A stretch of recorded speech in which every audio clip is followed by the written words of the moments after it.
Shalom, shalom. J'ai béni le Seigneur encore une fois de plus qui me donne l'opportunité de venir vous raconter la suite de mon témoignage. Je disais qu'il y avait une sœur qui avait appelé me remettant le numéro. Je vous épargne des détails. Lorsque la sœur a remis ce numéro, j'essaie de comparer ce numéro par rapport au numéro que j'ai eu en vision. C'était les mêmes numéros, exactement. Et vous savez, quand vous vivez, c'est que le Seigneur vous avait dit à vous-même, dans la vraie vie, vous réalisez le poids de la présence de Dieu dans votre vie et vous ne pouvez que l'adorer. Et j'avais su au même moment que c'était le Seigneur qui m'avait donné cet enfant. Je l'ai béni et je l'ai loué. Et après, j'ai appelé ce numéro. En appelant le numéro, j'entends les mêmes choses que le Seigneur m'avait dites la nuit. On me pose si je savais parler l'anglais. J'ai dit, je parle un tout petit peu l'anglais. Vous pouvez venir à telle adresse. Je suis arrivée. On m'a donné le rendez-vous. J'ai répondu au rendez-vous. Dès que je suis entrée au rendez-vous, j'ai trouvé plusieurs personnes. En entrant dans ce rendez-vous, je réalise, je vois plutôt le patron que moi j'ai vu la nuit en culotte, qui était un peu verdâtre. J'ai vu mon patron qui nous accueillait, c'était un anglophone.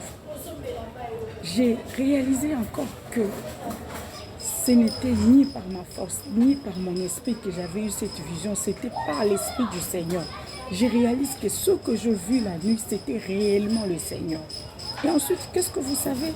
Il y a eu des gens qui sont passés. Comme c'était un travail des Anglais, il y a eu des maîtres d'anglais qui sont passés. Les gens commençaient à parler en anglais comme ils savaient bien s'exprimer en anglais. Moi, en anglais, j'avais dit que je connaissais un tout petit peu l'anglais, comme on a l'habitude de dire que I'm speak English little. Donc, j'ai dit ce que je savais réellement. Mais dans le fond de mon cœur, je savais que peu importe, kolo banglais, le kolo zoli à ceux qui hamburger, kolo matalikolo, ça à ceux qui ndegeni, si tu es licencié en droit ou licencié en économie ou quoi que ce soit, je n'avais pas peur de ça. Parce que j'ai dit, du fumier, Dieu peut retirer quelqu'un et le faire asseoir parmi les grands. Je savais du fond de mon cœur que ce travail m'était déjà prédestiné par les seigneurs. Et lorsque le Seigneur approuve la voix d'un homme, il dispose même à sa faveur ses ennemis. Dieu avait déjà tout prédisposé pour moi la nuit. Je n'avais point peur. Et quand il est arrivé au moment où on devait me poser des questions pendant mon interview, j'ai dit exactement ce que je faisais. Je n'ai pas menti, j'ai dit la vérité. J'ai dit que je suis prédicatrice de la parole, j'encadre les enfants et à l'époque j'étais aussi intendante de l'intercession. Je gérais un ministère d'intercession en tant qu'intendante. J'ai dit exactement. Et bien aimé, vous savez qu'est-ce que mon patron a dit?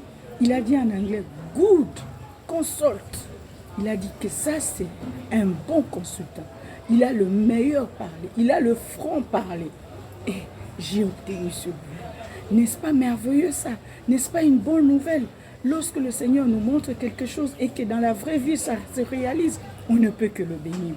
Et vous savez qu'est-ce qui est arrivé par la suite?